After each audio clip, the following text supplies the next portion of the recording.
Let's go.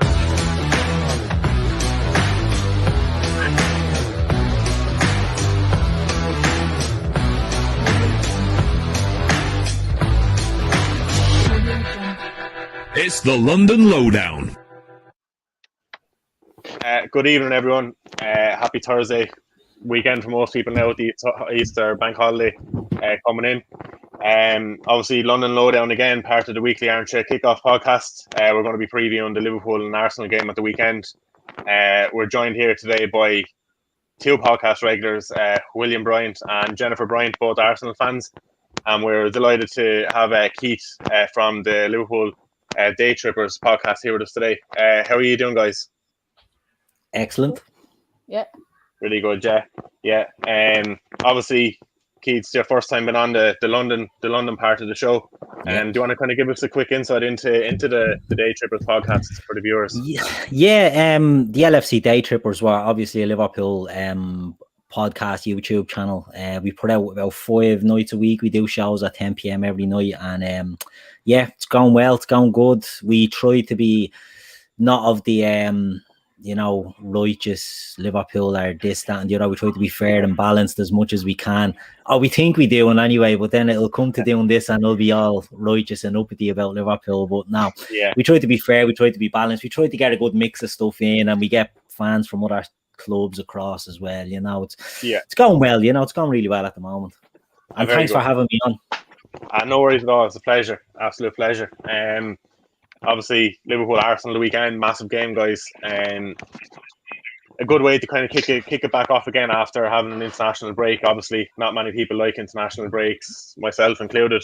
Kind of getting back into the flow of things now with club football, kind of business end of the season. A lot of clubs have a lot to play for. I suppose, William, we'll go to you first. Kind of looking ahead to the fixture. Are you confident on Arsenal, really?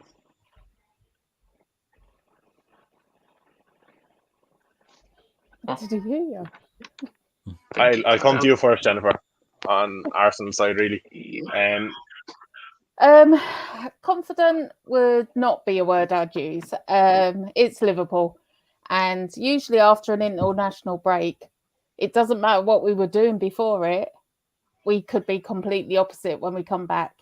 Don't know what we're going to get for our team ever after an international break, and Liverpool have been one of our bogey teams recently. I think they've been everybody's bogey team last season. But even before that, the season before and the season before, we'd be lucky to get a draw. But this time, Liverpool, they're not playing so well either. So, I hold out hopes for tomorrow, for Saturday even. Yeah, definitely. I suppose kind of on my end as a Chelsea fan, I wouldn't mind Arsenal kind of nicking the points or getting a draw. Obviously, kind of, I think a lot of people with how Liverpool are playing lately are kind of not including them in that in the top 4 race. I think they're going to be very dangerous because kind of looking at Liverpool's fixtures and the running, they have a lot of. I know there's no easy fixtures in the Premier League, I suppose, but they have a lot of easier games than what the likes of Chelsea and Spurs have. So I think Liverpool are still a dark horse in that top 4 race, and I think they could get in there. William, you confident for the weekend?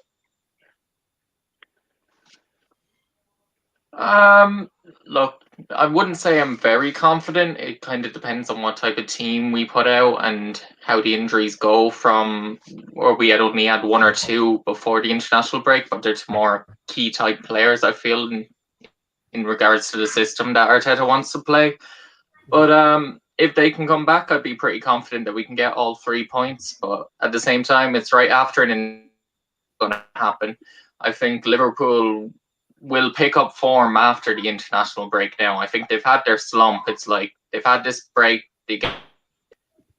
I feel like they're going to really start to pick it up. But whether or not that actually be in the Premier League or whether that be in the Champions League and they start to focus more on that, I think we'll know after Saturday. But this Saturday is going to be an interesting game to watch. And look, it's already after an international break. Yeah, no, exactly. Like one to you, Keith, really, as a Chelsea fan, kind of Liverpool are one of the teams that I've never really enjoyed playing. Even back kind of the years where you weren't kind of a dead cert. Well, dead certain most time for top four. When we're playing in the Champions League, it's always a very, very tough fixture. How are you kind of going into the game of the weekend against Arsenal? Usually I'm quite confident, especially going in against Arsenal. I think I was going to say Highbury there. Usually at the Emirates, it's a tricky game for us. We never seem to. Well, we've got wins, but we've also sort of been lucky in games as well. And it's a place I put it up there nearly with Everton and Manchester United, as in, despite the form of the team, Liverpool always seem to show them a bit too much respect when we go to their place. Do you know what I mean? And I can never understand it. And it's not a dig at Arsenal, but they've been in some woeful form before, and we've gone there and not really attacked them. You know, at Anfield's a different story, but at the Emirates, not so much. So it's a game that I always enjoy, because I always think it's a good game, because I think they're two teams that like to play football. This season, Liverpool are obviously, you know, we're a wounded beast at the moment, and I think everybody's just picking away at our carcass at the moment. And look, that's the way it goes. You know, you have to deal with these things. As Willie said there, in the international break finishes, you want to see who comes back fit and forward, and I think Liverpool are, you know, to touch wood, we were coming in not into a bit of form before the international break, but we'd sort of steady the ship or stop the bleeding before the games. You know, we'd settled on a centre-back pairing of Kabak and Nat Phillips, and it's sort of given us a bit of a base, putting Fabinho back into the middle. So we're looking a bit more stable than we have in recent weeks, and I think the international break came at a good time for us. But it all depends on who's back and fit and raring to go. Now, the word from the Liverpool side is that it's looking positive on the injury front. I think only Kostas Tsimikas picked up a knock on international duty. So, you know, until they're all back and we get the final press conference, we won't really know. But yeah, I'm confident going into this one, but not overly confident. Yeah, no, I fully get you. And look, obviously you've had your injury issues over the season, of course, of the whole year. It'll be really good for you to kind of get those players back. Obviously, the business end of the season, you're still in the Champions League, still in the hunt for top four. So getting those players back could be massive for you. Kind of going to the comment there, I suppose, even to anyone who's commented there, thanks for tuning in again, and make sure to join in the conversation here tonight. Obviously, there's a shout out there for you, Keith, from Avi. Yeah, my main man Avi, one of the Daytrippers lads. Good stuff. Thanks for tuning in, Avi. Also, Keane then touched on the 4-4 at Anfield years ago. Was that the game where Arshavin scored 4? Yeah. It's a funny old game. So. Yeah. And then just kind of before we move on to the next part of the show, Keane's asking, obviously we spoke about injuries there. Keane was asking the rumours of Van Dijk coming back. Is there any truth in it? Not for this round. Not for Real Madrid. I think the realistic aim is, if Liverpool were to get to a Champions League final or semi-final, you may see Van Dijk coming back if he's fit. I don't think they'll rush him, because the problem with rushing Van Dijk back, if he's somewhat fit, means you're opening him up to the Euros for Holland as well. Exactly. And while it's a Van Dijk, I think, is 28, possibly 29. He doesn't have many international tournaments left in him, so you can't expect him to play for Liverpool and then say, oh, but you can't play for your country in the summer. So he's probably realistically at his peak. He's got the Euros in the summer and he's got the World Cup, so he's going to want to play in them. So I wouldn't be surprised if he does make an appearance, but it'd be tail end of the season. Yeah. If Liverpool are still in contention for the Champions League. Other than that, I can't see it. Like, he certainly won't be back. You know, an ACL injury, it was a bad one that he got. You know, it was a bad knock. And while the thing with Van Dijk is, Liverpool fans, I don't know how other fans see him, Liverpool fans see him nearly as like a Terminator. There was rumours that he'd be back training within weeks, you know, and you'd see pictures of him in training, light training, and you're like, geez, he could be back soon. But it was all just, you know, pictures of his rehabilitation. There was no actual evidence that he'd be coming back. Do you know what I mean? So look, I just think it's one that I personally can't see happening and don't want to see happening, you know, unless it's a break glass in case of an emergency. Yeah, no, actually, I really, really like your point there about the Euros in the summer and kind of exposes them to that, and something that I actually never thought of really, but really good point. I suppose Abby is another comment in there. Then Arsenal Liverpool games are always the joy to watch, and yeah, usually look over the years we know Arsenal have been a very good footballing team. Obviously, they haven't kind of enjoyed the league tables last couple of years, and even besides that, I still think they've always played good football, and they've always tried to play good football. So it should be another good game, I think. Daniel he wants to kind of touch on the European games during the week. Do you think, lads, are going to rest many players? I'll go to you, William. I think it'd be full teams really nearly.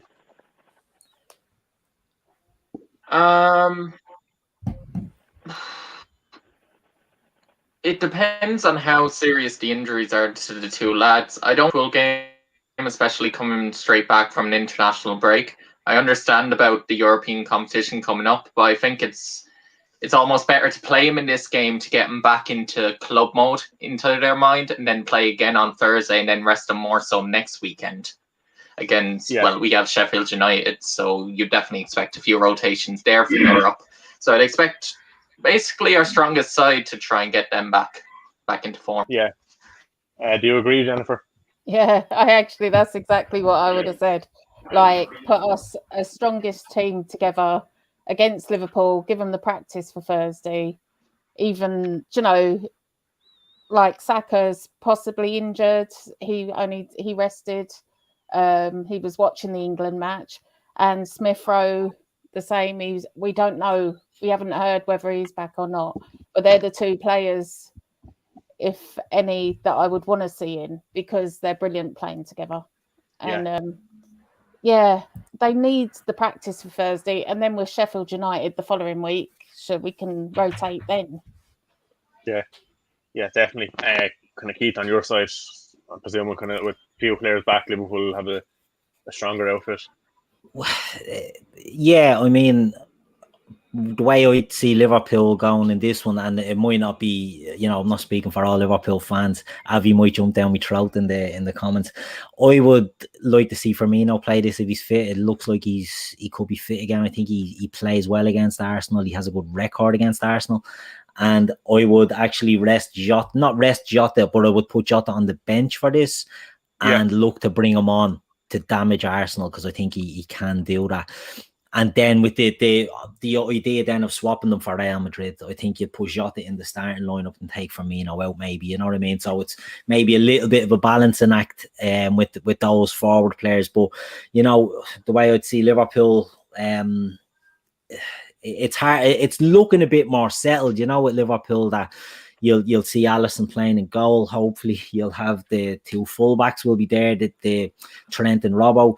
You'll be our centre backs will be lined up. So it's starting to take a little bit of shape for what we have at the moment. Needs must. Playing Arsenal at the Emirates, we haven't won there in a long time. Like I said, I think we always sort of show Arsenal too much respect, and I'm hoping this time it will be different, because I think we have to go for it, that way. And I just think it might be. Yeah. We've seen against Manchester City and Liverpool early in the season, Klopp played the four lads up front. He played Salah, Mane, Jota, and Firmino. I can't see him doing that maybe against Arsenal. But I wouldn't be surprised if I saw a Naby Keita, for example, coming into the midfield, because what Naby Keita does is Naby Keita can break up play, and he can press, and he can put players in trouble high up, deep in the Arsenal half, high up in the Liverpool half. So it's one that was to see a surprise. It could be a Naby Keita if he's fit. Yeah, no, completely agree with you there. Completely agree. In terms of Abby's question here, Abby, next topic, I think we're going to be kind of touching on this. I'll come back to your question here. It's a good question for the Arsenal fans. On the next topic, I'll come back to that. First, there's a very pressing issue I want to touch on. You talked about Robertson there, Keith. So kind of, I suppose the discussion here after the international break, especially two Scots, who's the superior left back? Andy Robertson, Kieran Tierney? That to me, is it? That's you, Keith. I'll go with you first. Look, with all due respect, okay? Kieran Tierney is a wonderful player, right? With all due respect. Andy Robertson is the best left back in England by a country mile. It's not even close, right? It's not even close. I would like to have signed Kieran Tierney as the backup to Andy Robertson. And that might sound like a dig. It's not. When he was at Celtic before Arsenal signed him, he was a player that I'm like, he's so similar to the traits that Robertson has. I think he's absolutely excellent. But I think what happens is you fall into a habit of, you know, is such and such better than this and that, and it's not just Kieran Tierney. We had it with Ben Chilwell at the start of the season. Oh, Ben Chilwell's better left back than Andy Robertson. Then we had Luke Shaw, who I personally think has been the best left back in the Premier League this year, but I wouldn't swap him for Andrew Robertson. I wouldn't swap him for Costa Tsimikas, to be honest. But you always have these players that will come through and will have a good run of form. Now, Tierney to me is the closest to a Robertson, but he's miles off. And that's not a dig at Tierney. It's not a dig at Arsenal. It's, you know, Robertson has been such a vital player in a Liverpool team that have gone to 2 Champions League finals, winning one, that have won a league, getting 99 points, that got 97 points in the league. This year, it's just, they've hit the wall and they've just fallen on their arse. Do you know what I mean? And now is the time to get the knives into Andy Robertson. He's just got too much of a workload at the moment and he's suffering for that. But, you know, up until halfway up through the season, Robertson was Liverpool's best player. And, you know, I think he's just suffering a bit at the moment from the injuries, and the chopping and changing of the squad hasn't helped him, and other players being out of form. But I just think it's this season, I done a little stat. I don't like getting stats, but I said I better get a few stats on this. I said, so for Arsenal, Kieran Tierney in 56 games has got 3 goals and 8 assists, right? That's fairly good. Andy Robertson's played 166 times for Liverpool. So I'm just comparing Arsenal and Liverpool. So 166 games. Robertson's only got 5 goals. He's got 33 assists. Now, if you were to sort of level them out, and if you multiply them by 3, it's not that far off. Do you know what I mean? If you want to triple Tierney's numbers, he's much more goals and he's close enough in assists. So I do think they're quite similar. I think that, and Tierney's numbers at Celtic, 170 games compared to 166 for Robbo, 8 goals, 37 assists. They're very, very similar players. He's the most like for like left back I can see compared to Andrew Robertson. But I just would not swap Robertson, because what Robertson is a little snidey player, right? That Liverpool have not had in years. Robertson's not afraid to kick you. He's not afraid to push you. You know what I mean? He's not afraid if you're on the ground to run by and give you a little knock. Liverpool haven't had that. You know, we've been crying out for a player like that. We're too nice. We top the fair play chart every year and it does me head in. Do you know what I mean? I don't remember. You know, we get red cards for, the only ones you get is when Alisson handles it outside the box. Do you know what I mean? So it's not even for good proper fouls. You can't foul anymore now. But Robertson gives Liverpool that little bit of bite and that little bit of edge. And I think is the fact he's the Scottish captain as well. He's got that leadership about him, and it just is so important to Liverpool. Now, people would say, Liverpool, Robertson's a system player. Could he do it anywhere else? I think he could. Yeah, I think he could do it anywhere else. And I think for Scotland, it's a headache having to play the two of them. And I know they play 3 at the back with Tierney on the left side of a 3, the same at Arsenal, and they put Robertson at left full. Look, 2 good players, trying to squeeze them into the national team. You can understand why they do it. I just think it's Robertson for me, but I may be biased. You know, who knows? I may be biased. No, actually, a lot of the boys in the group chat, I think a lot of United fans will have a dig at me for this, but I actually agree with you. Obviously, Shaw has been the best this season on form, has a fantastic year, but I still think, I know he's kind of not as good at the back. The only kind of left back I think in Europe that comes close to Robertson is Alphonso Davies. I know he leaves a bit to be desired at the back. He's lethal going forward, but I think if you're going in terms of ability and what players can do, I think Robertson's the best left back in the world still. Completely agree with you. Yeah. And that's even saying, I agree with your point there. He's kind of what Liverpool missed over the years, kind of from a Chelsea point of view. Completely agree with it. He's one player, like kind of, he's like when we had Costa, a lot of people couldn't stand Costa that weren't Chelsea fans. Robertson be kind of one of those players for Liverpool where a lot of fans couldn't stand really. Kind of, he can kind of get under rival fans as well, and that's always a good thing for your club. Love all that. Yeah. Very good thing. Like, and he's a class player. Completely agree with you. Again, Tierney is very good as well. Not at Robertson's level yet for me. Will he make it there? Who knows? But if I'm being honest with you, I'd have Tierney at Chelsea over Chilwell even. I think the two left backs we're kind of talking about are up there in the Premier League. I suppose, Jennifer, I'll come to you first. Do you want to kind of argue your point for Tierney? Do you think Tierney is a superior player to Robertson? Well, William is the stat person, but I'm the one who goes with my heart. Best way to be. I feel this season they've been in the same kind of spot. They've been in the same kind of role in that if you look at the stats, like Keith said, the stats are so similar. So similar. What Tierney has got for us, because like it's Arteta's like first full year, it's 18 months nearly, a year and a half. He was brilliant. He's been brilliant for Arteta. He's been like a leader at the back and down the side. He runs at players. He gives great shout outs. If we're behind, he's the one egging the rest on. He's like, come on, lads, we have to get one. And he'd get a goal. And then, or he'll give an assist and he'll be like, not enough, lads. Come on, we need another one. And I think that's what I love about him. And I know I always call him Robinson. I always give him the wrong name. Robertson is very similar. They're such similar players. And I think both being Scottish, they've both got the same attitude. The thing that does it for me is Kieran Tierney's 23. Please God, we've got him for another 7-8 years. Robertson's is 27. He's at his peak now. So Tierney's still got his peak to come. So that's what I'm looking forward to. Like, I can see what he's done this season. Absolutely love what he's done this season. And long may it continue. Yeah. No, definitely. He does at that age, and the kind of the age difference potential, like I kind of touched on. Will he kind of reach the heights Robertson has reached? Kind of remains to be seen, I suppose. Robertson obviously has won Champions League, Premier League, has been the best left back in England the last 3 years. So it's a big ask, but I wouldn't doubt Tierney to not even get to that level, but come somewhere close to it. Obviously a comment there from Kane before I go to you, William. He thinks the 4 best left backs in England this year has been Shaw, Robertson, Tierney, Reguilon. And then Daniel obviously getting on to me there for agreeing with Keith, I think. I'll stand by that every day of the week, that Shaw has been on form, has been the best left back in England this season.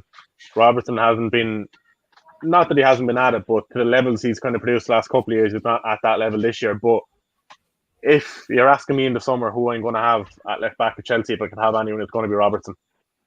Completely. I would love Shaw again, like I said. Tierney, Shaw, I'd still have them over Chilwell, but I'm taking Robertson all day long.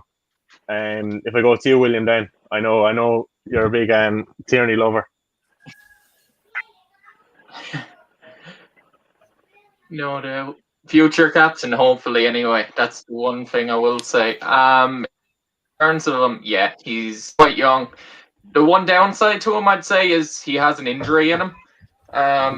That has cost him a lot of his development. Saying he's very good.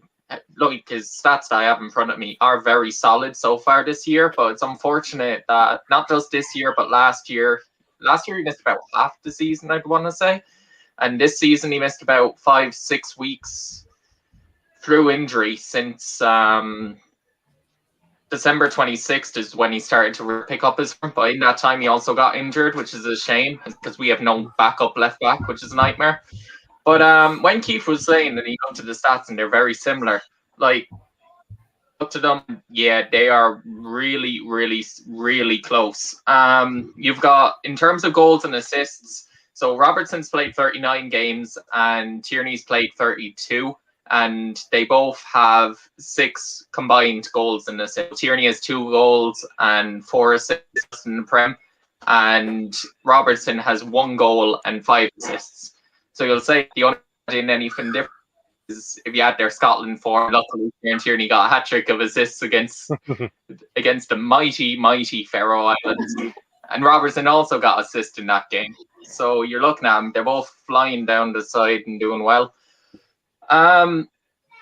Look, they've had similar amounts of clean sheets. Robertson has had a bit more, but you'd argue he's had a better defence behind him for some of the games. But at the same time, they've also had a worse behind him before around that December time when they didn't have anyone behind him. He was a proper leader in terms of his defensive sense, in terms of actually grouping them together and making sure it wasn't as bad as it could have been. He really helped. And you've got to look at inside the Champions League. They've kept like 5 or 6. They've only conceded in 2 of their games so far. All the rest have been clean sheets.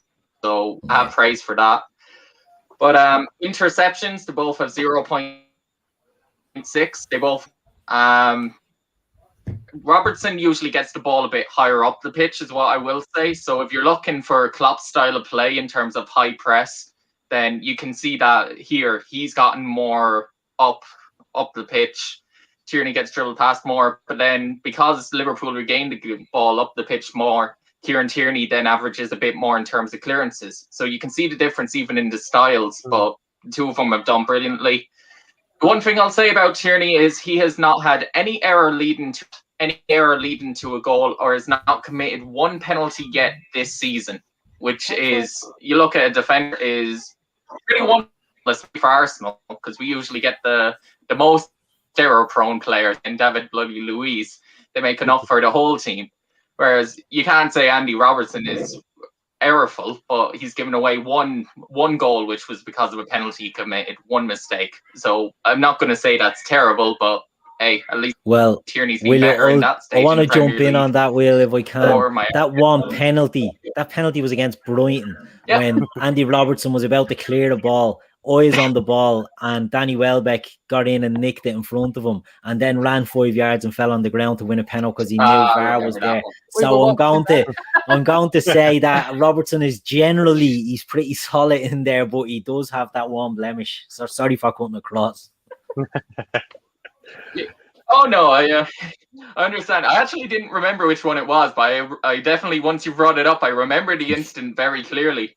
Technically was kind of lucky in terms of the play that he didn't get sent off, even if it was completely a harsh penalty.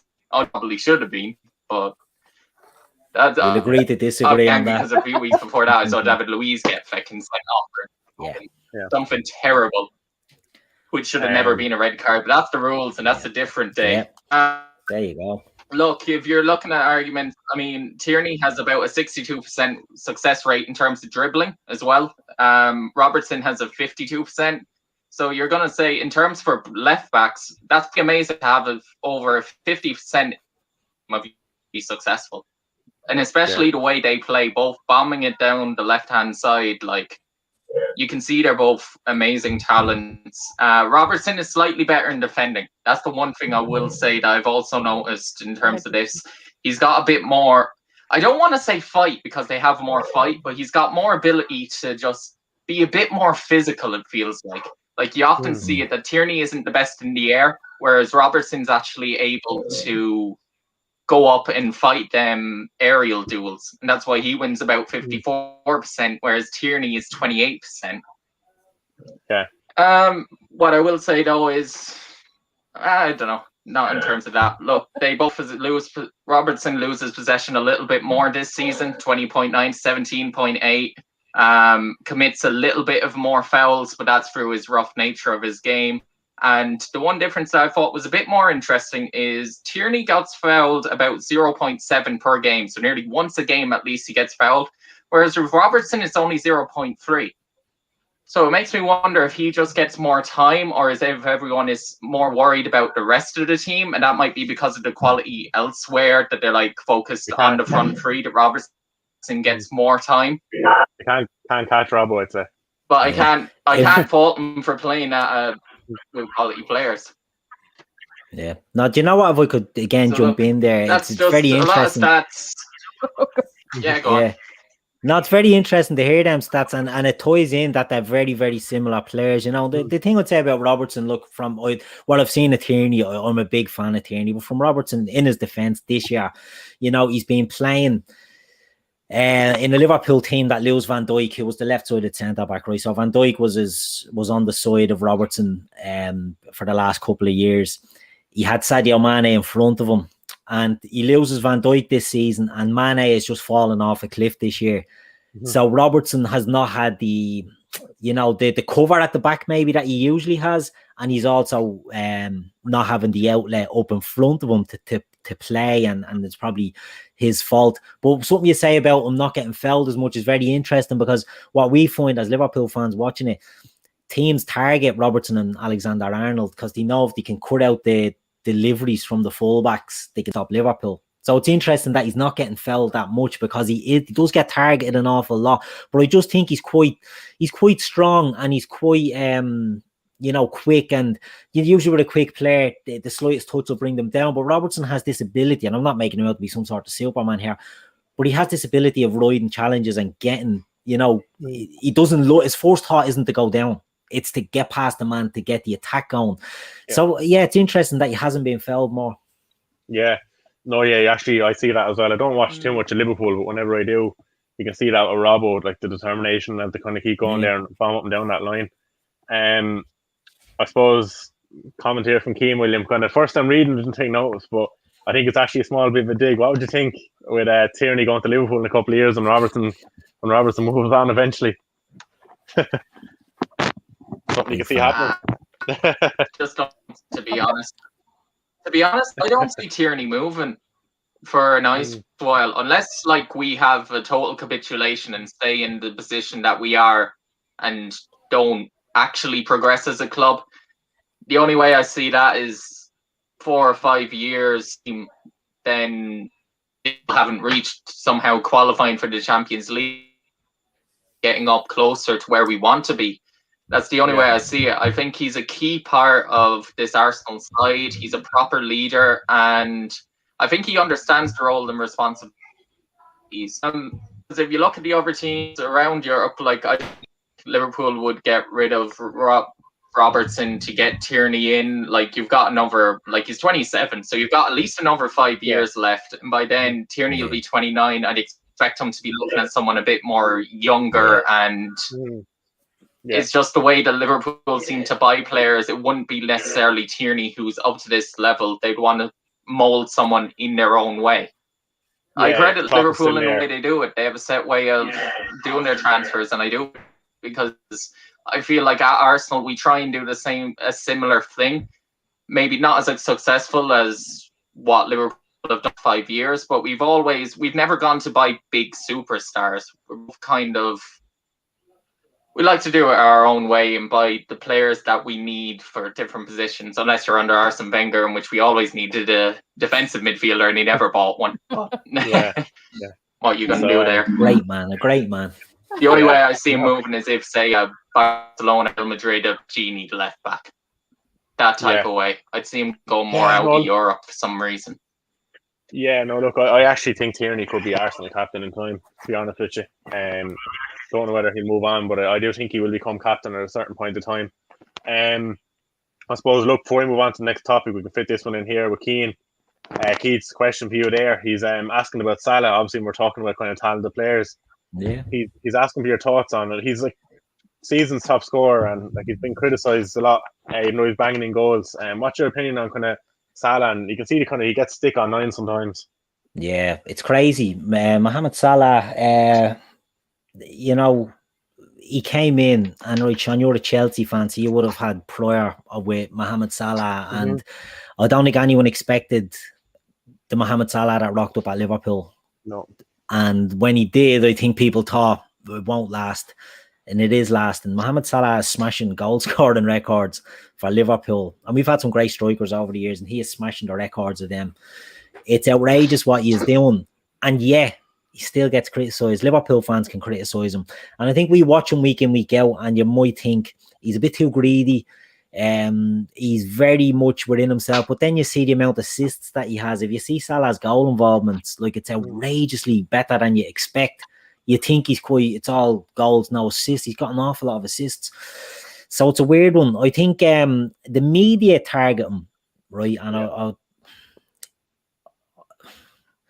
he gets unfairly treated by the media. He gets classified as a diver by the media because he goes down for penalties too easily. No, he never gets penalties anymore. Very rarely. He got one against Man City, and the commentary were saying, "Oh, it's clever by Salah, it's cute by Salah." And I seen Raheem Sterling getting a penalty for England that was being called cute and clever when he blatantly dived. Do you know what I mean? There's a treatment about Mohamed Salah in the media that I don't like, and it's not just because I'm a Liverpool fan. It's a treatment that I think other players get favourable treatment.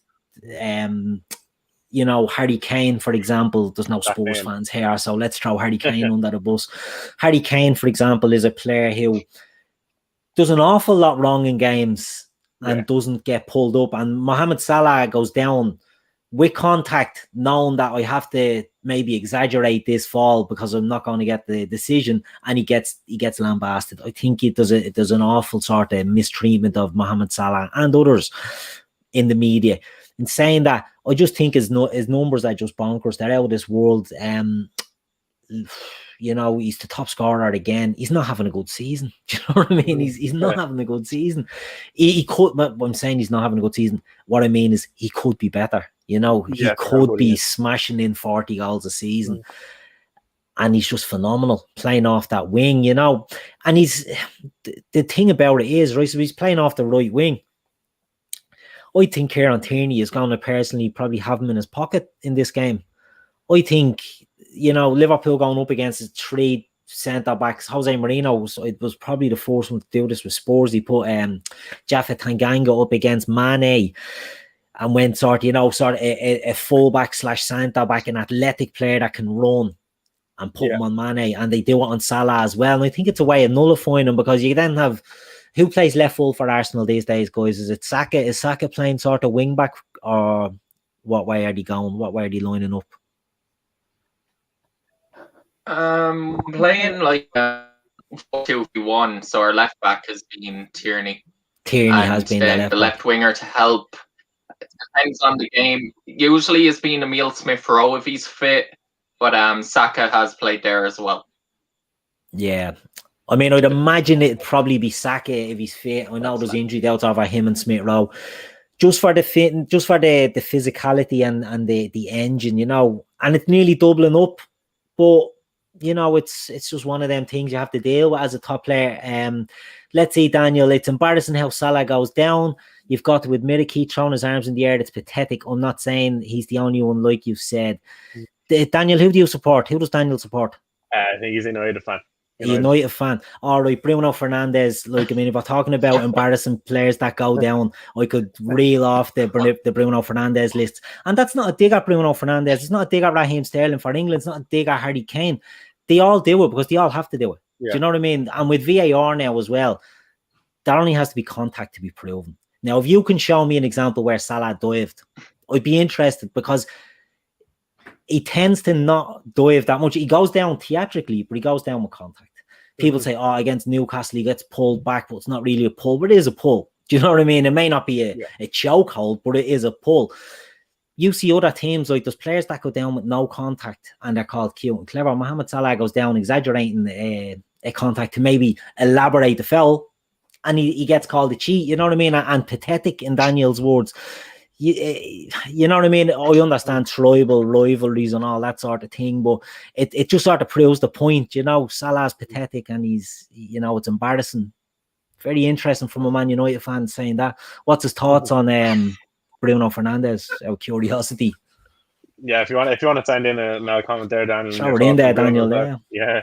And kind of like a thing I was going to touch on there when you're on about kind of the style of play Salah has, I suppose, the spectacle of you kind of had a kind of the same line of thought as me when he came to Chelsea first. Really, I kind of thought he was going to be what we needed. I'd seen him playing a small bit of Basel. Obviously, scored the winner against us in the Champions League, and obviously at the time we had Hazard, we had William, who were good ball carriers, but we just didn't have that winger that doesn't need to receive the ball and run with it, but he makes those runs off the shoulders of defenders and he can get you goals. We didn't have it.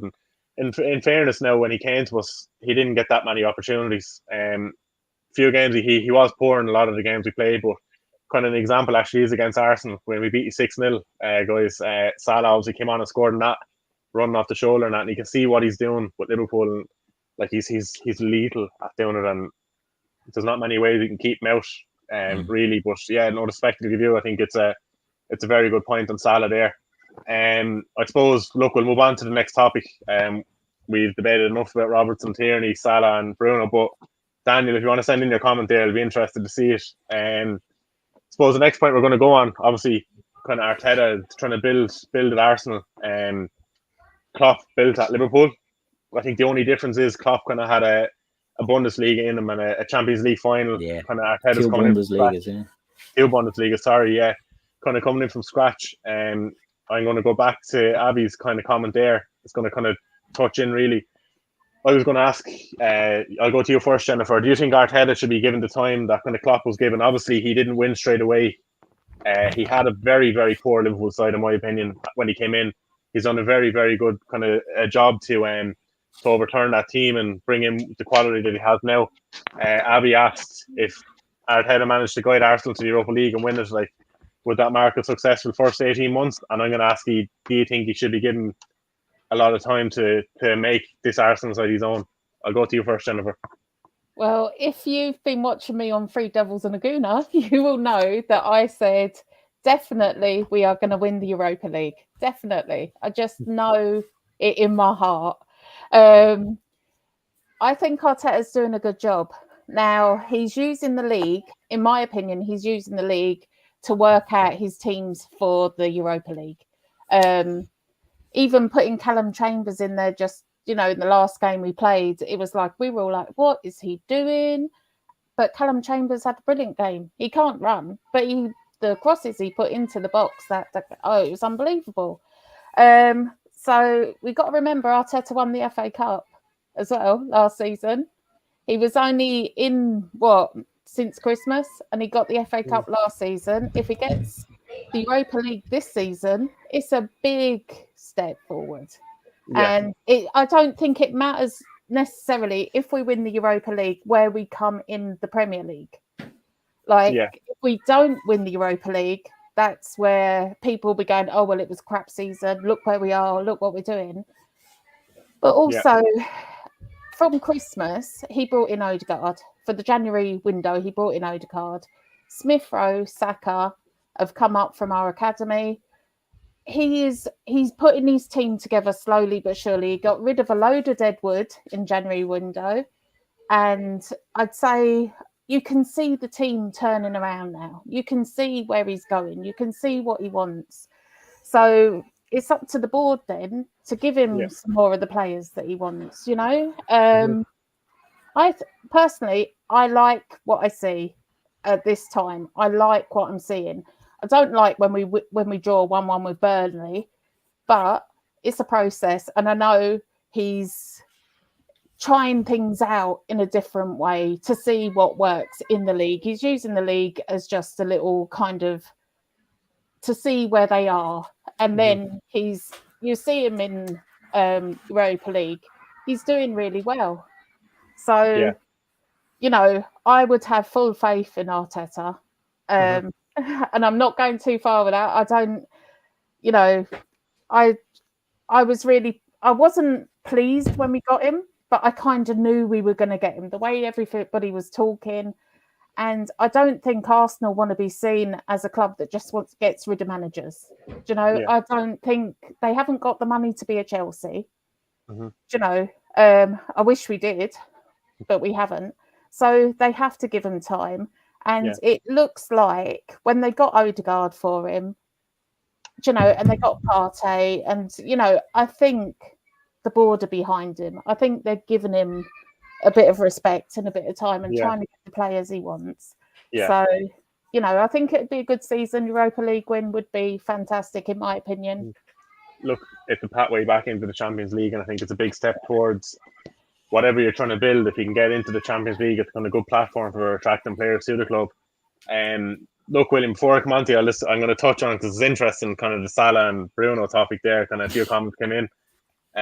Emil agrees with Keith, kind of with the Bruno Fernandes and Salah thing completely. Abby also brings Cristiano Ronaldo into the conversation when he was at United. Exact same thing. Smart player. When he gets that contact, he goes down. I know it's theatrical, but there's nothing wrong with it. If you're going to win a penalty, you're going to take it. And then Daniel obviously comes back again. Then he agrees with John Bruno and Rashford, and he speaks about how he just doesn't like diving in general and kind of the theatrics. When he's at games, when he sees it there. Look, it's like Abby's going to touch on the next comment here. It's part of the kind of modern game. A lot of people don't like it. some people don't mind it. It's not going to go away, really, I don't think. Where's Daniel from? Daniel, where are you from? If you can throw that in, are you British or are you not British? Because this is where the crux of it comes down to. I think, British and Irish people tend to have this issue with diving. But if you go anywhere else in the world, it's encouraged nearly. Do you know what I mean? If you go to Argentina, for example, and it's taught to kids and it has its name, it's Criollos are the clever players that can win the fouls and win the frees and win the penalties, So it depends where you're from. If you're British, you tend to be a bit more hard, on the diving. And look, nobody likes to see diving, but on the Salah Bruno thing, Salah in his defense, Salah doesn't go down diving when there's no contact, holding his leg, screaming. Salah tends to go down easily with a push or a shove and just looking for the foul. It all players do it, all clubs have it. There's no club that can put their hand up and say, oh, none of my players do that. You know what I mean? It's just one of them things. I just think you just have to accept it nearly and live at this stage. That happens, and it's going to happen, and it's never going to be eradicated. Yeah.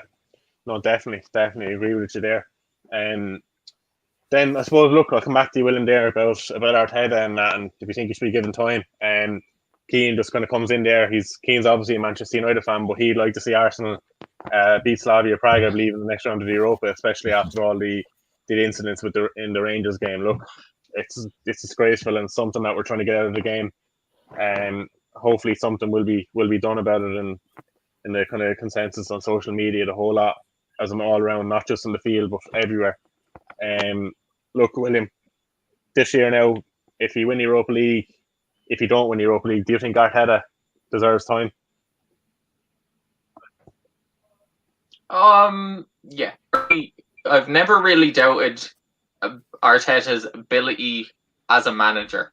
Even when we went on that 9-0 run, I was saying, if we lose to Chelsea at that time, we probably do have to sack him because results aren't good enough. Maybe the job wasn't ready for him in time, but I've no doubt he'll become a good manager with time. So my stance in terms of that hasn't changed, and I'd like him to continue it with Arsenal. I'd like us to give him time, but most importantly, the owners have to give him in terms of players and monies from, whether it be selling a few players that he doesn't want, to adding in a bit of their own additional funds in order to get the squad up to the level that Arsenal, I won't say deserve to be, but should be at. I mean, you look at it last year, summer, it was clear what Arteta wanted. He got Gabriel, the good centre-back. He got Partey, the hard-nosed CDM type player, who's playing more so box, but that hard-nosed player with a bit of quality in him. But he also wanted an attacking midfielder. Now, the owners put 50 million in terms of getting Partey, but they never went out and got him that attacking midfielder. When you look at that run from after we beat Man United 1-0 all the way until, ironically, we beat Chelsea, that run of 9 games where we couldn't win a game for love nor toffee. What we were missing was that attacking midfielder. If the board went out and just gave him that little bit extra, because we weren't talking about a lot of, I suppose it's weird saying not a lot of money and then saying about 50 million, because that kind of is a lot of money. But in terms of football stakes, it wasn't. And getting that Houssem Aouar, I don't think we would have been in the same position. Our style of play would have been able to progress a bit more quickly. We would have had the actual personnel and the quality to actually move the ball forward. In those games that we went on to lose, I'm looking at the likes of Burnley, even the games that were a bit more close, like we lost it, had a bit of, when we go to that stage in the same fashion, but we definitely wouldn't have played as badly. So if the owners can just, especially if we manage to win Europa League, it shows what he can do with the squad. But also what also showed was in January his ability to get all the bad eggs out. In fact, he got Ozil out. He somehow got Mustafi out. He somehow got Kolasinac out.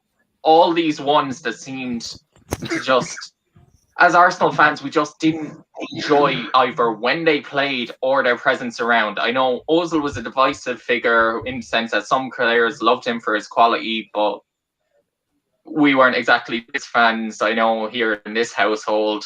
But we were delighted when he was gone because it stopped conversation of, oh, why aren't you playing Ozil? You're lacking creativity. Why aren't you playing Ozil? Why isn't he getting a chance? Why is he not in the squad? It just got rid of that. It got rid of that negativity and put the focus on all the good things that we need to move forward. And look, if the board backs him, I have no doubt that give him about 2-3 seasons, we'll be back. I think even next season, if we got enough players, we could make top 4. I don't think the squad is too far off, but there will be some needs changed. So I'd say definitely next 2 seasons, you would see us back in top 4 under Arteta. That's my opinion. If he got backed, I'm just worried about the owners. Yeah. No, look, it's something you can't completely kind of write off because, like, at the start of this season now, Chelsea obviously spend a lot of money. The expectations are high, and we're still in a top 4 battle. Like, every year there's going to be the 1 or 2 teams that are expected to do well that are going to be in that dogfight. So if Arsenal can kind of get up there and put a bit of pressure on, you just don't know what's going to happen. But I agree with you completely. The owners need to back them in the summer and spend that money because if you don't get in players that you need there, I think some of the teams are going to pull away again even further this next season. Like, but I suppose, look, Keith, from talking from experience, when you had Klopp there, you had kind of the few finishes before you got to that first Champions League final, and he kicked on from there. Do you think Arteta should be given time at Arsenal, especially because they're not really like a big spending club like a Man City or a Chelsea? Yeah, I mean, again, similar to the Robertson and Tierney thing, I think it's unfair to compare Arteta with someone like Klopp because I just find it was, Klopp came into Liverpool and had this big mess to fix, but he had a plan from day one. He had a very clear and concise plan, and I think everybody knew what his plan was and what he wanted to do. Arteta, I don't know what his plan is, but I like him. I like that he's bringing youth into Arsenal. He's not afraid to play Smith Rowe. He's not afraid to play Saka. He's not afraid to play Martinelli. The good young players. They've some good young players at Arsenal. And that was the route I thought, we start, the guys were mentioning Ozil getting lollied and Mustafi and all these players. I thought it was more interesting when William was getting the axe and he was trusting the younger players. That's when I felt it started to maybe turn for Arteta at Arsenal. But I just think they need, a good run. And Jen, I like your confidence that you'll win that Europa League. Fair play, you could do. There's not that many great teams in there. Man United are probably going to be one of the teams you'd be looking out for. The last time he's got to a final against an English team is made of balls of that, So it's one of them that you just. But I think what Klopp done year on year with Liverpool was he laid a stone, he built on that stone, and the next season he built on that stone. And it might not look like progress, but from inside, from the fans, you could see it was progress. And what you don't want with Arteta is, let's say you win the Europa League, you get into the Champions League, but it's built on sand. The investment has to be there, and it can't be investment just for investment's sake. It has to be the right investment. And it's one of the things that Klopp, I think, has done better than anyone else is, he's bought the right players. It doesn't always have to be the most expensive player, whereas Manchester United, not having a dig at them, their recruitment has been horrendous over the last maybe 6 or 7 years, where they've looked, they took Alexis off Arsenal, you know what I mean? And he just went down the toilet after then, and they were paying him so much money. And then they gave the money to De Gea, and he's not fallen off a cliff, but he hasn't been the same. They seem to be constantly just the shiny big thing. Whereas Liverpool didn't do that. Liverpool were bringing in Salah, and there's a question mark over him. They're bringing in Mane, there's a question mark over him. They're bringing in Alex Oxlade-Chamberlain, who you guys will know, question marks over him now as injuries have hampered him. They brought in Van Dijk, biggest waste of money ever. They brought in Alisson. What are you paying that for a keeper for? But it was all built. It was all done for a purpose and for a reason. And what Arsenal need to make sure they do, you bring in Thomas Partey. It's an excellent sign in there. Gabriel hasn't really worked out as I thought he may have done. The recruitment seemed to be a bit better. Now, Odegaard is key. Have they got an option to buy Odegaard, or is it just a straight loan? Straight loan. Straight loan. Unlucky there, because just a straight loan. But there's guaranteed talk once it's done. It's looking like we could be getting him 40 million, which would be a steal. How much? 40? Yeah, 40. I think 40, a few. Yeah, I think a few teams might nip in there and offer 40.1, 40 million and £1. Yeah, so I think he's an excellent addition to that team, in fairness, in all seriousness. Odegaard has been an absolutely amazing addition. He's been what Ceballos hasn't been, you know, in flits and bits and pieces. Ceballos has looked good, and I thought he'd be better than he has been. But I suppose he's been a victim nearly of the upheaval and the uncertainty around Arsenal. I think they just need to stick with Arteta. No matter what happens, I think they need to stick with Arteta, and I think they nearly need to, you know, if there's going to be a year to shy, let there be a year to shy. But if you change it again after that, you're just going back and you know, they brought in Unai Emery, and I thought Unai Emery maybe a bit harshly treated, if I'm being totally honest. You guys disagree with that, but you know, I thought maybe he needed a bit of time, because you're taking over from Arsene Wenger, who's there for 20 odd years. You know, no matter, you want to be the man after the man. You don't want to be the man after, you know, you don't want to be the man after Wenger. You want to be going in after. I think it was unlucky maybe, but what they don't want is to go down the rabbit hole of constantly sacking managers, because you have to then, it's more money. Do you know what I mean? It's money to pay off managers, to pay off coaches, to bring in managers, to bring in coaches, and then you have your playing squad and you're changing that. So what they need to do is they need to just hold on and just be patient. And if he has a plan, and the Arsenal board could be right behind this, but then that's another issue that you guys will be more familiar with. What's happening at that board level at Arsenal? What's happening at director of football level?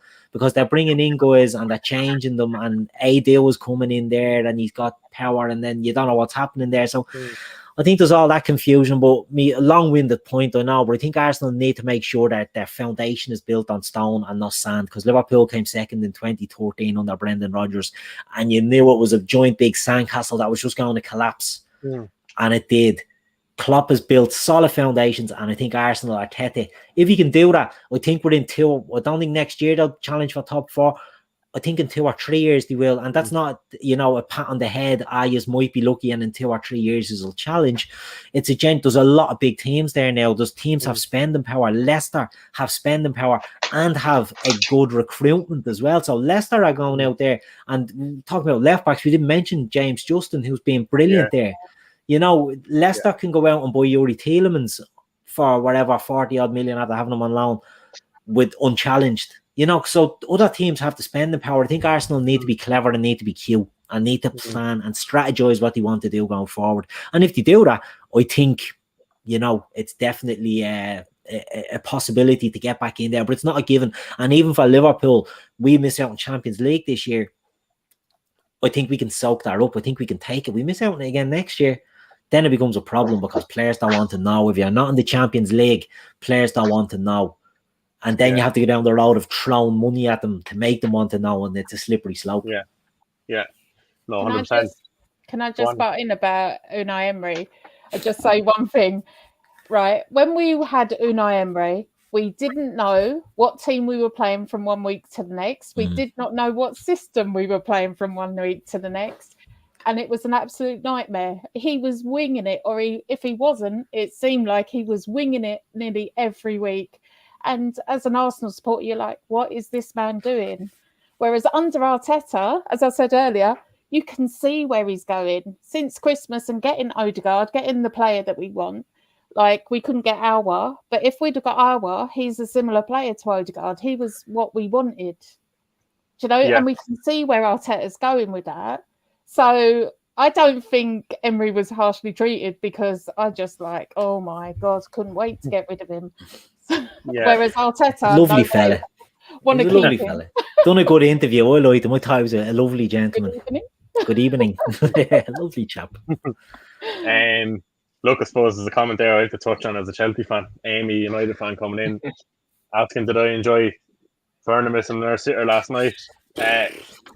Look, Amy, what I have enjoyed is his first season here. Obviously, he hasn't hit the heights that we expect of Werner. But at the same time, he's more goal involvements probably than your striker Martial has shots on target this season. He's been terrible, hasn't he? Look, United is coming second. They're 2 places ahead of us. But if it finishes that way and United are second and Chelsea get fourth, we get exactly the same thing. Both of us get Champions League. The only difference is Werner is getting assists in Champions League last 16s to get us into the quarterfinals, get us on a run. Martial is stinking it up in the Europa League. So, yeah, look, I'm happy watching Werner again last night. I know it's another bad miss, but look, he's doing it under Tuchel for us so far. In 14 games, Tuchel has been here.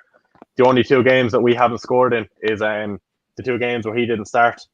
So, says it all really. He's been on form for Tuchel and he's doing very good for us. So I have no complaint to them.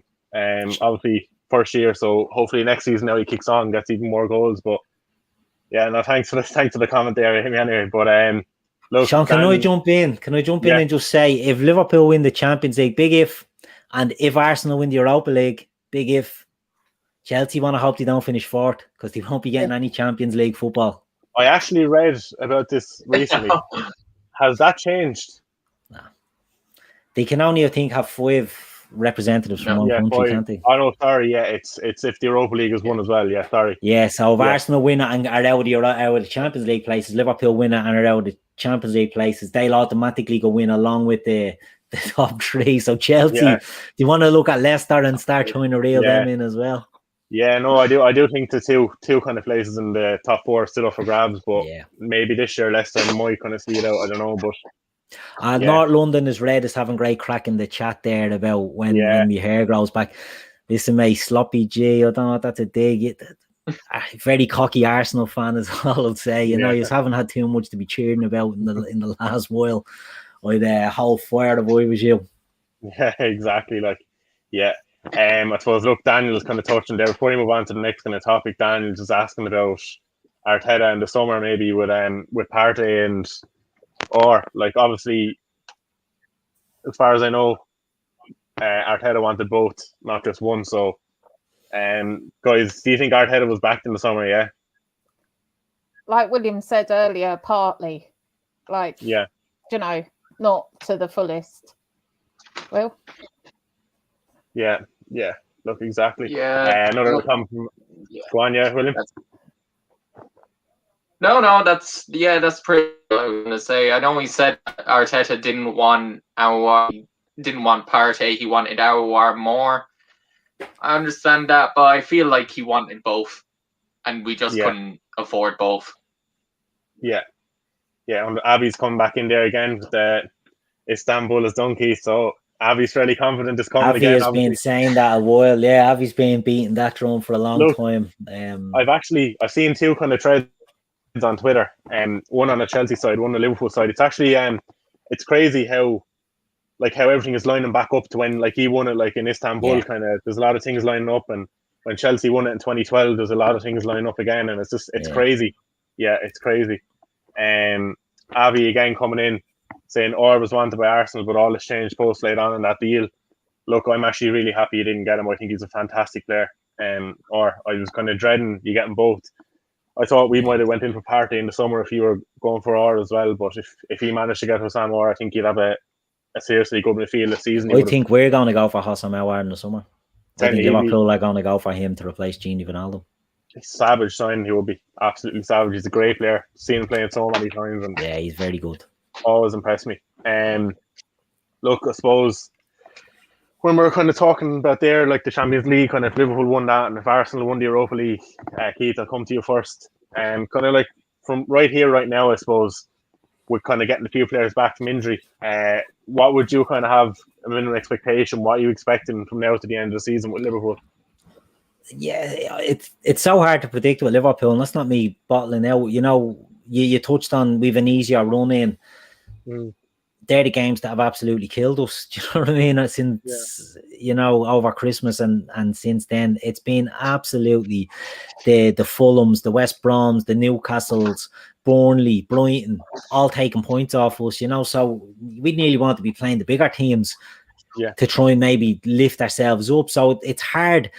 I think I still think Liverpool can get the top 4 because I think. There's teams there that can be caught and a bad run, a few bad results against big opposition teams like Chelsea, United, Leicester could drop points. Liverpool could start reeling teams in. I'm not saying they're going to catch United or they're going to even catch Leicester, but Chelsea need to be on the game to make sure they keep that top four. I personally think they can do it. I don't think they will. I think that there'll come a stage where if they get through Real Madrid, and it's big if Real Madrid, well, they're not the team they were, are still a very good team. If Liverpool get through Real Madrid and then you're playing a Chelsea or a Porto in the semi-final, I think all eyes go on to that.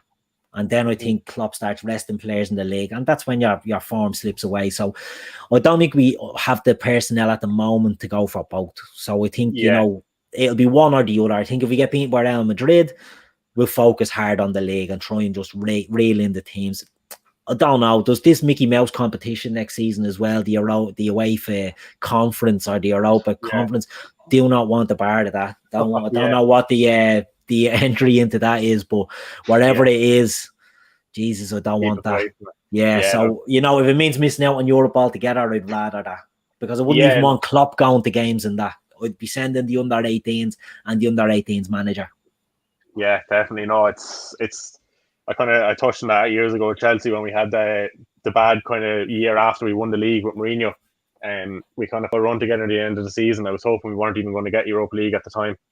I just wanted a clear run at the league the following season. I know Chelsea boys are a big squad, but just a clear run at the league with no European competitions, I think is just as good, if not better, than playing in the Europa League.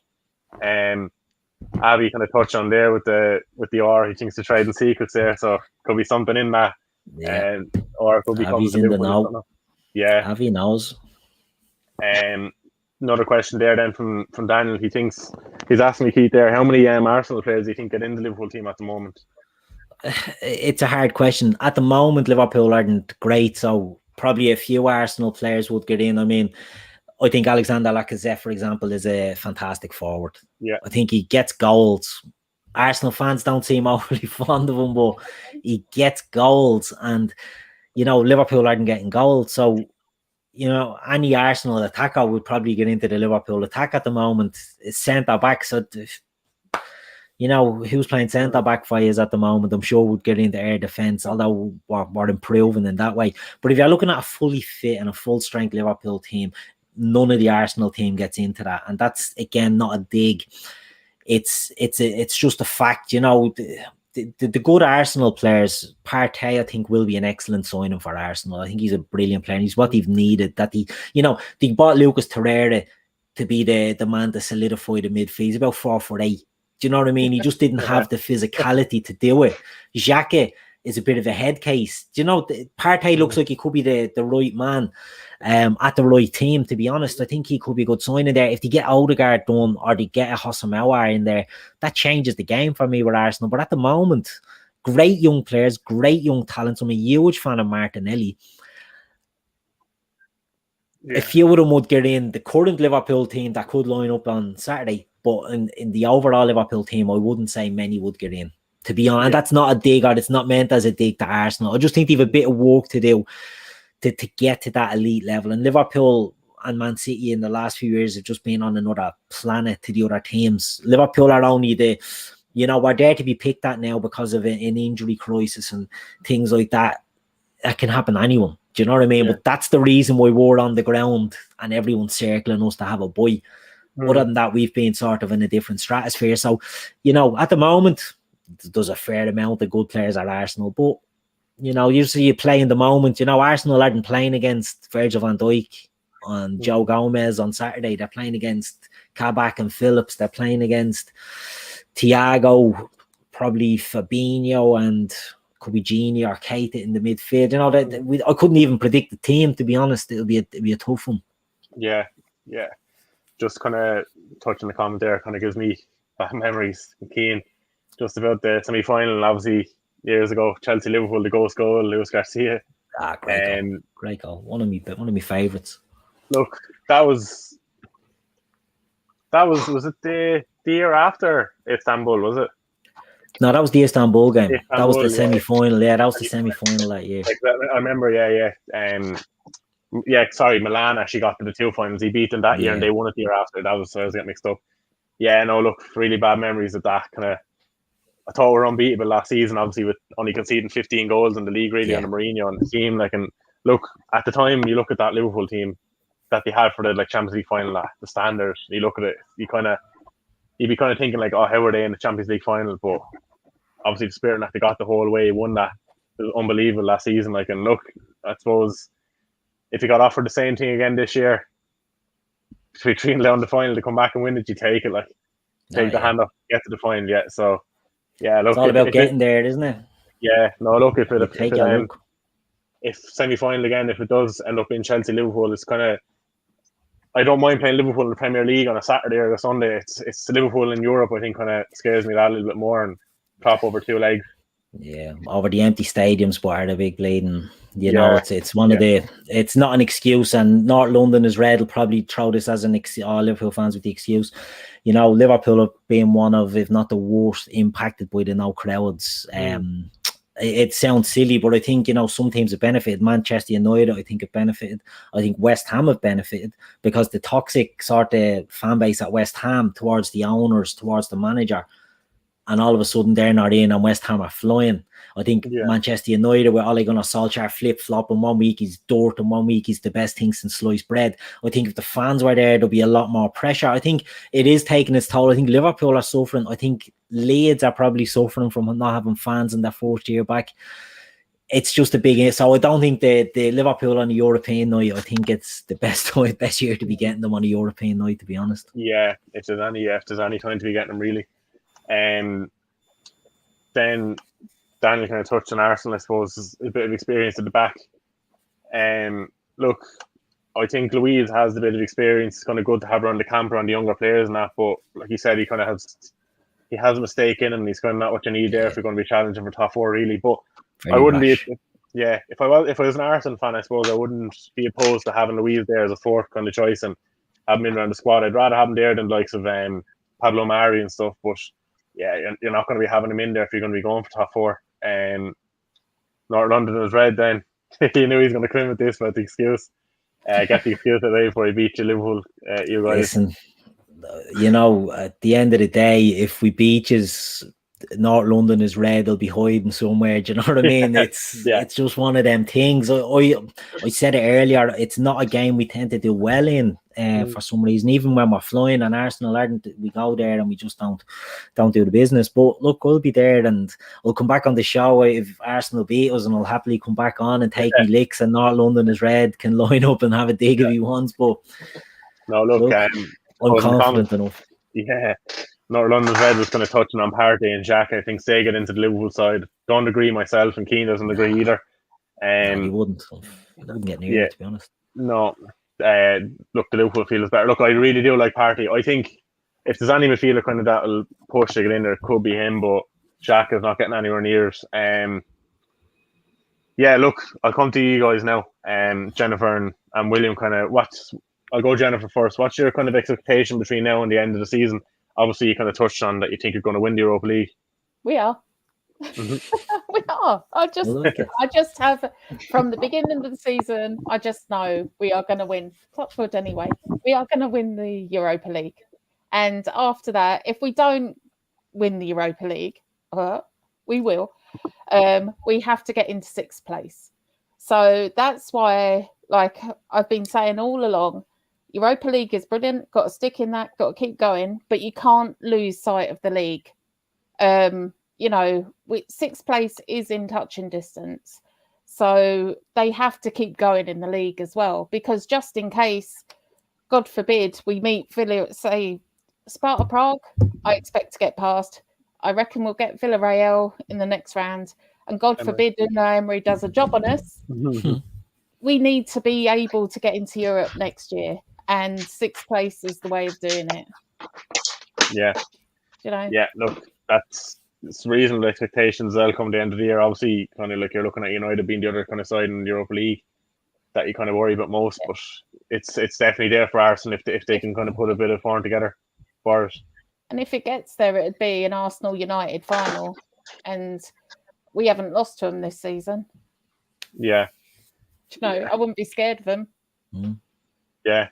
True. Exactly. William, coming to you. What do you expect between now and the end of the season?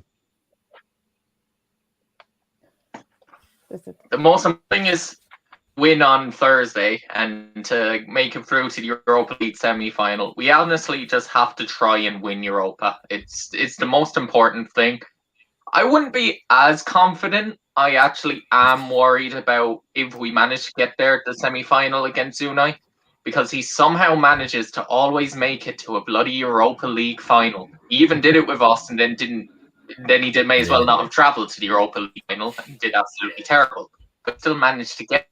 The same way with Sevilla, he managed to win it many a time. Look, I'm nervous, but I'm hopeful. If we reach to the final, I'm hopeful that we can do it. I'd be a bit nervous, not necessarily about playing United, right? Because obviously Arteta, 3 games in the league, they haven't even scored against us. It wouldn't be necessarily playing them that would make me nervous. It's more so the banter and the fact having to come on this channel if we manage to lose the Europa League final, and I would never hear the end of it in the group chat. I think I'd have to turn off all social media for about 2 weeks. Minimum, probably a month, probably a year. You're lucky we didn't have this when we played in the Europa League final. But I'll be honest, like that last time we reached the Europa League final, I was pretty confident we were playing good form. I can see Chelsea's weakness. I can see how we could have beaten you. It was with what I felt was our style, getting down the wing backs. You weren't the best at defending them cut back crosses at the time, and it was like, right, we have a chance. Then just watching it, we played terrible, and it was just a nightmare. I lost 20 quid from my colleague and everything. Yeah, Sarri and David Luiz were arguing before the game. But, I thought we were in trouble. But it was so odd. It was so odd. Look, hopefully, because I mean, if we manage to win it, the first time seeing us win a European competition in my lifetime, so it would be a nightmare. We've reached a few, but we've never managed to actually go through and actually win it. Yeah. So hopefully we do that, and I don't think top 6 is out of the question. But we have to beat Liverpool in order for it to be in question. If we lose that, we have no hope of even reaching top 6. Yeah. That's how I feel. Despite our run-in being good, I think both Arsenal and Liverpool kind of have any hope in the league. Liverpool getting top 4 or getting top 6. Both teams kind of have to win that in question, I feel. Yeah. Which will make the game even more interesting. Yeah, definitely. Definitely. Look, in the comments there, someone commented, think could be another All-English Champions League and Europa League final. Happened not so long ago, obviously, when Chelsea played Arsenal in the Europa League and Liverpool trounced Spurs then in the Champions League final. Very possible that could happen again. Obviously, you have Munich there, who I actually fancy PSG to knock Munich out on the other side of the draw, especially with Lewandowski out of both legs as well. I just think I just have the sneaky feeling, I don't know, but obviously the other side of the draw has a lot of the strong teams, but anything can happen if Chelsea or Liverpool get to a final and a one-off game, it's very possible. Look, all English finals. There is one thing I would absolutely love. Go on. One thing, if somehow Man City managed, and I'm sorry, Sean, I have said this, I'm sorry about the Chelsea thing, but I would love if Man City had won the treble, if they managed to reach a Champions League final and have to play Liverpool in the final, just to watch Man United fans see which of the lesser of the two evils they had to have to go with. No. Manchester United fans of all. They'd be knocked out of the Europa League semi-final as well. Nothing won. The Man U fans of all put their colours on the Man City mast after Liverpool and City were going for the league. They were all wearing half and half scarves, so we know where their allegiances lie in this one. Manchester is united very much. You say that, but if they managed to win the quadruple, it would be a bigger achievement than they could ever get with the treble. Treble would be pointless. Look, I still think they'll side with City, just purely because of obviously kind of the level of support Liverpool have and kind of the supporters they have out there. I think they'll have a lot less to listen to from City fans, really. But yeah, look, I suppose, just to quickly kind of touch on, get your insight in towards the game. Obviously, kind of Keith, you touched on it earlier, saying it's very hard to predict. How do you see Liverpool lining up Sunday? I think, the Alisson in goal. I think Kabak and Phillips will be the centre-backs. Robertson and Trent will be the full-backs.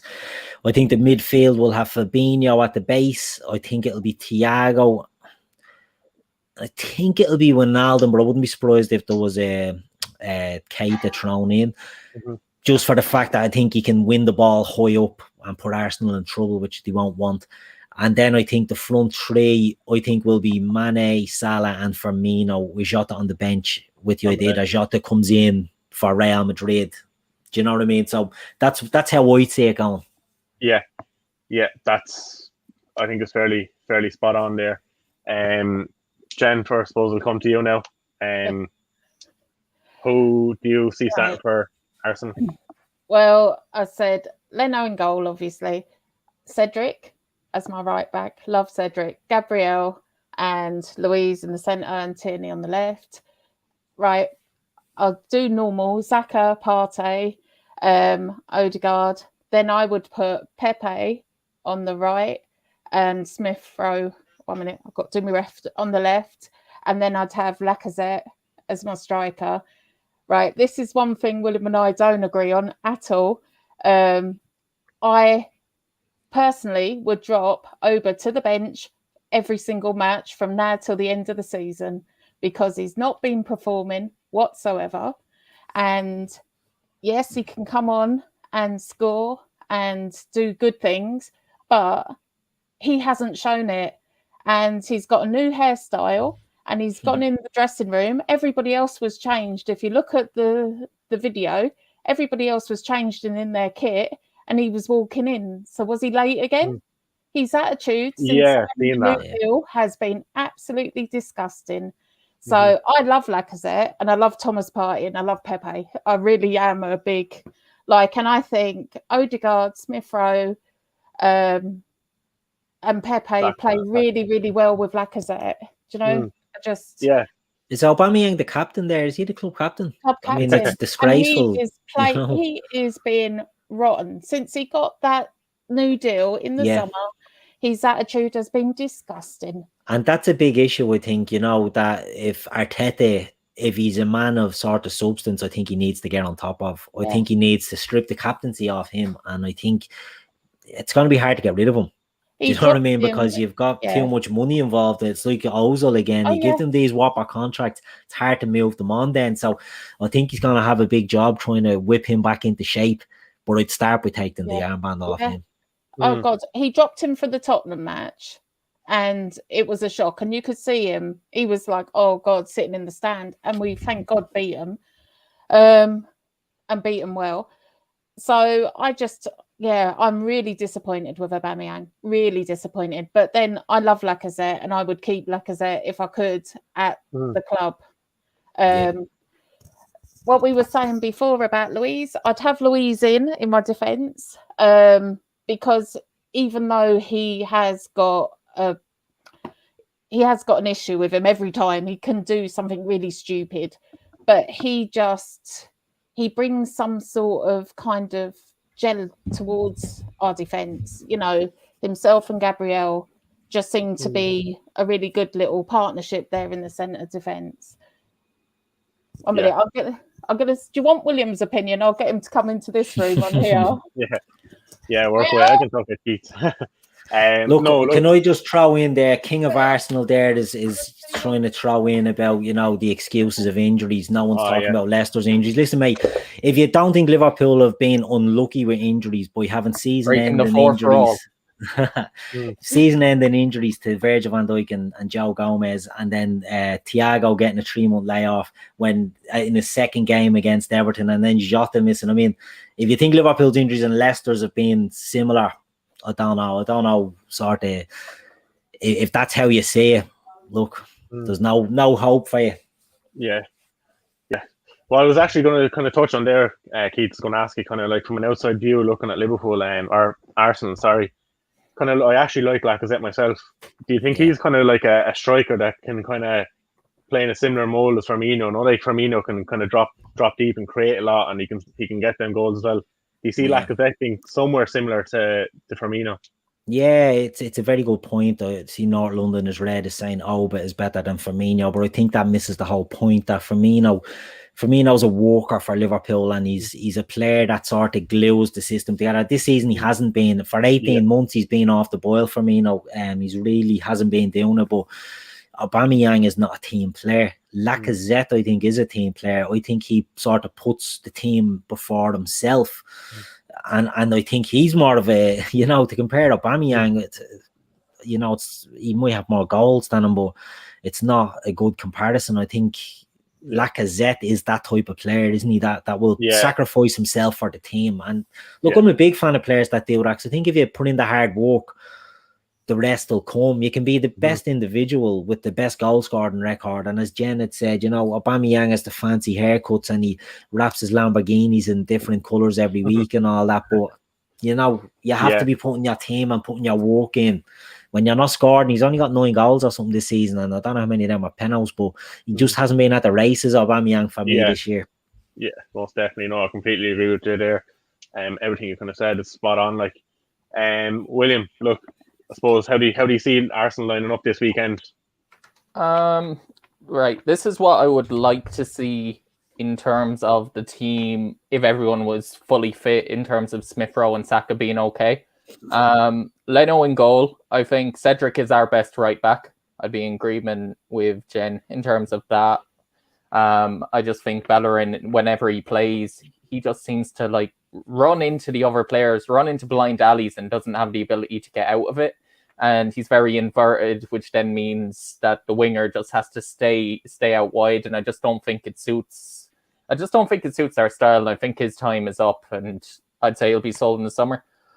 In centre-backs, I've gone David Luiz and Gabriel. I think them two is the best, settled type partnership. You've seen Gabriel come out and Mari come in, and we conceded 3 goals against West Ham in 20 minutes, and it was an utter, pardon me language, it was an utter shit show, that 20 minutes, because if we continue playing like that, it could have been 6 or 7, and I was worried at the time, and then we managed to pull it back and get our heads back in the game. And I think in terms of Gabriel, COVID really stopped his development, because once you started the season, he was amazing. He was our player of the month for weeks, for a couple of months in a row. 2, it might have been 3, I'm not sure.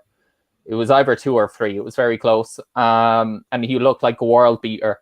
Then he got COVID. It took him a nice while to get back in the squad. Even when he played, he always seemed to have that moment at the beginning games where he looked shaky. I even remember the first game against Fulham, he got a back pass, barely put his foot over it, put Leno in trouble. And this was in the first minute of the very first Premier League season. We were like, oh, Jesus, what have we gotten ourselves into? Another centre-back with a nightmare at Arsenal. Typical. But he just seems to grow into the role, and he's still very young, and I feel like he's slowly getting back to his pre-COVID self. And honestly, I think he'll be one for the future. I think that left centre-back role is solidified for him for a nice while to come.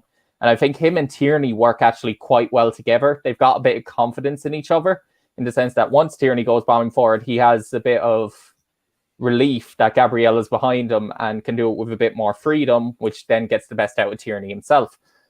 Obviously, Tierney left back, because he's literally the only left back we have. The only other option is putting Cedric in left back and then playing one of the other 2 at right back. And no, Cedric just doesn't work on the left-hand side. And that's an issue that we will have to sort in terms in the summer, is getting a backup left back so that Tierney, because before this, he seemed a bit tired, and he's had to play every single game and nearly every single minute, and it will wear out of you. And especially as he's gotten injuries in him, it does worry me a little bit in terms of that. But hopefully he can stay fit till the end of the season, because I have a bad feeling he's going to get another knock and it'll cost us in the Europa League. That's the one thing I will say.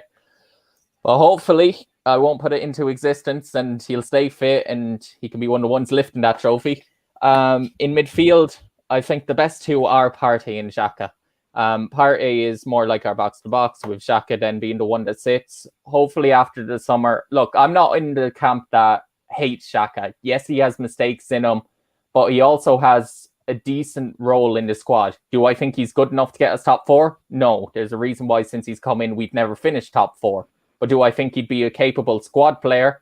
I mean, he's captain of Switzerland. He's got good leadership qualities in terms of the midfield. But he just has the mistakes in him that you can't play him week in, week out, that we need someone a bit better defensively, or a box-to-box player Partey be the more defensive one, whichever way we decide to go. Then the front four is where I differ to Jen. I have Odegaard in 10, similar. I'd have Saka on the right wing, Emile Smith-Rowe hopefully fit on the left wing, and I would have Aubameyang up top. Personally, I feel like if we have Lacazette, yeah, he can hold the ball up for the wingers, but in this sense, with Saka and Smith-Rowe, I just feel like we want more players to run in behind. With Lacazette, he's got a good physical presence, but against Kabak and Nat Phillips, they're a bit more physical and will be able to deal with that. Whereas if you have Aubameyang to get in the pace in behind and turn them and just put that in their minds, with him drifting out left often, you'll often find the space because Trent will be going up the pitch. You can see Aubameyang getting into that channel there. So that's what... Unfortunate. Yeah, very unfortunate. I was getting worried there. He was talking a good game. No, look, I suppose, we've gone through nearly everything. Yeah. We've one more thing now, just to kind of touch on really quickly. Just kind of off the bat, we'll go. What do you think the score is going to be at the weekend? I think Liverpool will win because I've never bet against Liverpool, but I put it down to a tight win, 4-0 to Liverpool.